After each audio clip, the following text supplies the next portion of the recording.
बिस्मिल्लाहिर्रहमानिर्रहीम अस्सलाम वालेकुम। मेरा नाम ज़िशान है और आप जी व्लॉग्स यूट्यूब चैनल देख रहे हैं। आज की वीडियो में मैं आपको 3 ऐसे इंपॉर्टेंट फैक्टर्स बताने जा रहा हूं जिसकी बेस पर आपकी वीज़ा फाइल जो है असेस की जाती है जब आप वीज़ा अप्लाई करते हैं किसी भी मुल्क की हाई कमीशन या एम्बेसी में। वीज़ा ऑफिसर जो होता है उसका माइंडसेट क्या होता है और वो किस माइंडसेट को मद्देनजर रखते हुए आपकी वीज़ा फाइल को असेस करता है और किस तरह से आपकी फाइल को असेस किया जाता है। आपने इन 3 चीजों को कैसे मेंटेन करना है ताकि आपका शेंजन टूरिस्ट वीजा है उसको लगने में बहुत ज्यादा आपके लिए आसानी पैदा हो जाए। तो वीडियो जो है बहुत ही ज्यादा अहम और इम्पोर्टेंट होने जा रही है, खासतौर पर उन लोगों के लिए जो अभी या in near future Schengen tourist visa apply करने का इरादा रखते हैं। वीडियो को एंड तक देखिएगा। अगर अभी तक आपने हमारा चैनल सब्सक्राइब नहीं किया तो सब्सक्राइब कर लीजिए और घंटी के बटन को जरूर दबा दीजिएगा ताकि आने वाली तमाम वीडियोस का आपको नोटिफिकेशन मिल सके।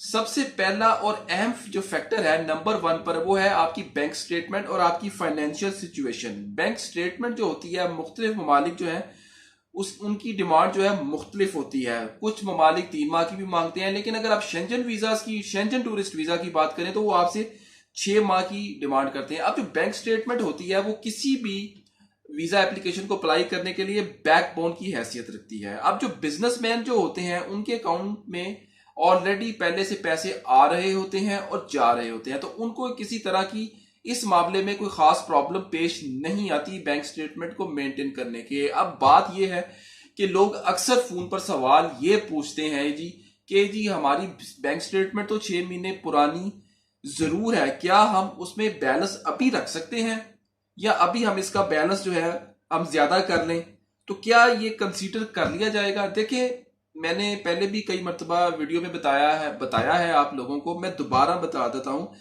बैंक स्टेटमेंट आपसे ज्यादातर कंट्रीज 6 माह की रिक्वायर्ड करते हैं। अब जो 6 माह की जो बैंक स्टेटमेंट आपसे मांगी जाती है, इसका मतलब ये नहीं होता कि उन्होंने वीजा ऑफिसर ने आपके आखिरी 10 दिन या आखिरी 15 दिनों को चेक करना है। उसने पूरे 6 माह की स्टेटमेंट को चेक करना है। डे फर्स्ट से लेकर जो 6 मंथ का जो आखिरी दिन होता है वहां तक उसने आपकी बैंक स्टेटमेंट को जो है चेक करना है। तो मतलब ही यही होता है बैंक स्टेटमेंट 6 माह की मांगने का। आपकी बैंक स्टेटमेंट में कितना एवरेज बैलेंस मेंटेन हुआ है, आपके अकाउंट में कितनी ट्रांजैक्शंस हुई हैं, कितनी एवरेज रही है आपके अकाउंट में, मंथ वाइज आपके अकाउंट में कितने पैसे आए, कितने आपने निकलवाए, इनकम कितनी आपकी हर माह जनरेट हुई, एक्सपेंसेस आपने हर महीने कितने किए हैं, ये सब कुछ आपकी 6 माह की बैंक स्टेटमेंट से अंदाजा लगाया जाता है। सबसे पहला और अहम फैक्टर आपकी बैंक स्टेटमेंट है। एवरेज बैलेंस मेंटेन होना इसमें बहुत जरूरी है, बहुत ही जरूरी है। अब मुख्तलिफ एम्बेसीज के वीजा ऑफिसर्स चेक कर रहे होते हैं कि डे फर्स्ट को आपके अकाउंट में कितना बैलेंस था, उसके बाद 10 तारीख को आपका कितना बैलेंस था, ये उनकी मर्जी है। 15 तारीख को भी वो चेक कर सकते हैं, 20 तारीख को भी चेक कर सकते हैं। तो ये उन्होंने चेक करना है कि आपके अकाउंट में इन तारीखों को कितना बैलेंस था और महीने के आखिर में आपके अकाउंट में कितना बैलेंस था, ये जरूर चेक किया जाता है।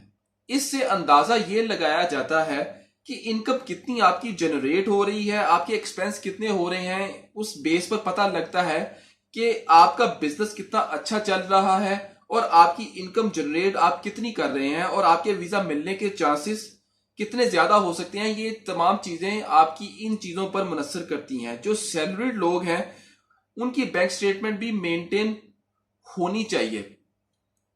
जो सैलरीड लोग हैं उन लोगों की भी बैंक स्टेटमेंट जो है वो मेंटेन होना बहुत जरूरी है। एक बड़ा ही गलत कॉन्सेप्ट और माइंडसेट लोगों के ज़हन में ये बैठा हुआ है और वो ये है, मैं आपको बता दूं कि जी बहुत बैंक स्टेटमेंट को चलाने के लिए और बैंक स्टेटमेंट को मेंटेन करने के लिए बहुत ज्यादा ट्रांजैक्शंस का होना जरूरी होता है, यानी कि पैसे बहुत ज्यादा इन हो रहे हैं और बहुत ज्यादा आउट हो रहे हैं। देखिए, ये जो चीज या ये जो प्रैक्टिस है ये बिजनेसमैन के लिए कुछ हद तक जो है, अगर आप बिजनेसमैन है तो कुछ हद तक आपको इस तरह की प्रैक्टिस करनी जरूरी होती है। मैंने बहुत सारे ऐसे लोगों को भी देखा है जो कंपनी में काम कर रहे होते हैं या जॉब कर रहे होते हैं और उनकी अकाउंट में सैलरी भी आ रही होती है, ट्रांसफर हो रही होती है, जैसे 50,000, 60,000, 80,000 या 1 लाख रुपया। लेकिन इसके साथ साथ उनके बैंक अकाउंट में कोई और भी ट्रांजैक्शन जो है क्रेडिट इन की हो रही होती है सैलरीड पर्सन लोगों में। तो ये जो है ये एक अच्छी चीज नहीं होती। जब बाद में जब लोग इस तरह की बैंक स्टेटमेंट निकलवा कर जो सैलरीड पर्सन वीजा अप्लाई करते हैं तो उनका वीजा रिफ्यूज होने के चांसेस ज्यादा होते हैं, क्योंकि वो जो इनकम जो होती है, इस तरह की जो इनकम जो सैलरी के अलावा जो क्रेडिट इन हो रही होती है उसको वो जस्टिफाई नहीं कर पाते। तो जो बंदा जॉब कर रहा है, जो सैलरीड पर्सन है, उससे कंसीडर मुराद ये ली जाती है कि वो एक ही जगह पर फुल टाइम काम कर रहा है और उसको महीने में एक ही दफा पैसे आ रहे हैं। जो दूसरा फैक्टर है, जो दूसरे नंबर पर फैक्टर है, वो है जी आपकी टैक्स पेइंग। आप अपने आप को कितना अच्छा टैक्स पेयर साबित कर सकते हैं। टैक्स रिटर्न बहुत सारे लोगों की निल भी होती है। बहुत सारे ऐसे शेंजन कंट्रीज हैं जो टैक्स रिटर्न को नहीं देखते, लेकिन एक फॉर्मेलिटी के तौर पर आपको एनटीएन वगैरह और सारे रिटर्न फाइल करनी पड़ती हैं, और इस चीज के लिए आपका फाइलर होना जो है वो जरूरी होता है। लेकिन कुछ कंट्रीज ऐसी भी हैं जो आपकी आईटीआर को प्रॉपर देखती हैं। इसकी मिसाल मैं अभी फिलहाल एक कंट्री की दे रहा हूं, जैसे इटली है। इटली आपकी प्रॉपर एनटीएन और आईटीआर को चेक करता है और बैंक स्टेटमेंट को भी चेक करता है। लेकिन इसमें भी बड़ा एक अहम फैक्टर मैं आपको बताने जा रहा हूं, इसको प्लीज गौर से सुनिएगा। देखें, अगर आप इसमें भी अगर आपने अपनी आईटीआर में इनकम को कम शो करवाया है तो वीजा उस बेस के ऊपर रिजेक्ट नहीं होगा। दोबारा सुन लें गौर से कि इनकम आपकी बैंक स्टेटमेंट पर ही कंसीडर की जाएगी और उसके मुताबिक ही आपका जो है वीजा का डिसीजन होगा। लेकिन बहुत सारे ऐसे लोग भी आते हैं ऑफिस में और कहते हैं कि जी खाली टैक्स रिटर्न और ना ही अगर टैक्स दिया हो तो इसका तो कोई फायदा ही नहीं। देखें, इस हवाले से मैं आपको बड़ी अहम बात बताने जा रहा हूं। आपकी टैक्स रिटर्न के अंदर एक और चीज होती है जिसको हम कहते हैं वेल्थ स्टेटमेंट। और आपकी जो वेल्थ स्टेटमेंट जो है वो क्या होती है, इसके अंदर आपके एसेट्स होते हैं जो आपने डिक्लेयर करने होते हैं। मतलब आपकी नाम पर जितनी भी प्रॉपर्टीज हैं, मिसाल के तौर पर अगर कोई रेजिडेंशियल प्रॉपर्टी है, कमर्शियल प्रॉपर्टी है, वो आप अपनी वेल्थ स्टेटमेंट में डिक्लेयर करें। आपके नाम पर कोई गाड़ी है या कोई मोटरसाइकिल है, वो आपकी वेल्थ स्टेटमेंट में डिक्लेयर होनी चाहिए। आपके पास कोई गोल्ड है, कोई प्राइस बॉन्ड है या कोई मालियत कैश पड़ा है, वो भी आप अपनी वेल्थ स्टेटमेंट में डिक्लेयर करें। और इसके साथ साथ जो वेल्थ स्टेटमेंट में आप अपने बैंक अकाउंट का बैलेंस या जितने भी आपके बैंक अकाउंट है उसका बैलेंस जो है आप वेल्थ स्टेटमेंट में डिक्लेयर करते हैं, तो ये भी आपका एक असासा है, एसेट है।